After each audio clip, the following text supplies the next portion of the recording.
इतना दोहरा हो चुका है कि अपने बच्चों को भेजेंगे इंग्लिश पब्लिक स्कूल में। इनको समाज के सामने एक्सपोज करना चाहिए। अपने बच्चों को ये लोग पढ़ाएंगे इंग्लिश स्कूलों में। हेमंत बिस्व शर्मा 4 साल से कह रहे हैं कि वो मदरसों को मौलवी बनाने की जगह नहीं रहने देंगे। उन्हें तोड़ तोड़ कर स्कूल बनाए जा रहे हैं। अब योगी आदित्यनाथ भी उसी रास्ते पर चलते हुए दिखाई दे रहे हैं। यूपी के मुख्यमंत्री ने विधानसभा में कहा कि सपा के नेता अपने बच्चों को अंग्रेजी स्कूल में पढ़ा रहे हैं और देश को कठमुल्लापन की ओर ले जा रहे हैं। हम ऐसा नहीं होने देंगे। योगी आदित्यनाथ लगातार सपा नेताओं को मदरसा मस्जिद पर घेरते रहे हैं। तो क्या बीजेपी 3 तलाक यूसीसी के बाद मुसलमानों के लिए एक और मोर्चा खोल रही है? कहीं बीजेपी का असम मॉडल यूपी में लागू करने की तैयारी तो नहीं है? आइए जानते हैं सबसे पहले कि सीएम योगी ने क्या कहा था। क्या वकालत कर रहे हैं? एक बड़ी विचित्र बात है।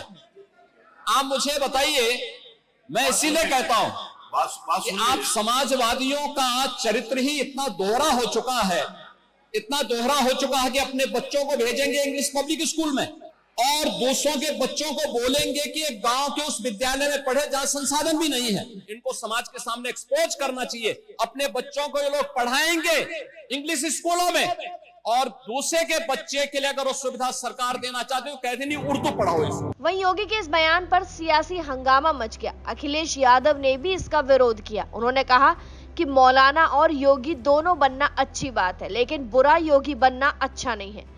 अगर हम शिक्षा की बात करें तो समाजवादी पार्टी ने अपने कार्यकाल के दौरान लैपटॉप बांटे थे। मैं शर्त लगा सकता हूं कि जिस वार्ड में सीएम रहते हैं वहां आपको 100-200 लैपटॉप मिल जाएंगे। हम शिक्षा कभी नहीं रोकते, हम वो लोग हैं जो लैपटॉप बांटते हैं। आइए अब जानते हैं कि आखिर बीजेपी का असम मॉडल है क्या। हेमंत बिस्व शर्मा जब से असम के सीएम बने हैं, उनका फोकस मुसलमानों को मुख्य धारा में लाने पर रहा है।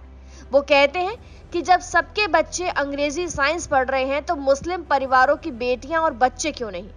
हेमंत बिस्व शर्मा ने अब तक सरकारी सहायता प्राप्त करीब 1400 मदरसों को सरकारी स्कूल में बदल दिया है। एक वक्त में वहां बच्चे इस्लामी शिक्षा लेते थे, उर्दू में पढ़ाई करते थे, लेकिन अब वहां इंग्लिश और साइंस भी पढ़ाई जाती है। असम सरकार का कहना है कि धार्मिक शिक्षा को सरकारी खर्चे पर नहीं चलाया जा सकता। वैसे तो सारी सरकार मदरसे पूरी तरह से सामान्य स्कूल बन चुके हैं। निजी मदरसे अभी भी कार्यरत है, लेकिन इन्हें सरकारी मान्यता या वित्तीय सहायता नहीं मिलती।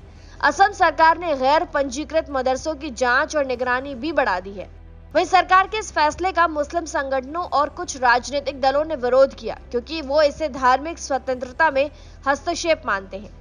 वहीं सरकार का तर्क है कि बच्चों को धार्मिक शिक्षा की बजाय आधुनिक और वैज्ञानिक शिक्षा दी जानी चाहिए, जिसमें वो करियर पर बेहतर अवसर प्राप्त कर सके। असम में अभी भी कई निजी मदरसे हैं जो अपने कोर्स को आधुनिक शिक्षा के साथ जोड़ने की कोशिश कर रहे हैं। वहीं इस बीच विधानसभा में योगी ने ये बात कहकर राजनीतिक गलियारों में हलचल मचा दी है कि क्या अब योगी आदित्यनाथ यूपी में असम का फॉर्मूला लागू करने वाले हैं। फिलहाल जानकारी में इतना ही। खबरों के लिए जरूर सब्सक्राइब करें भारत एक्सप्रेस।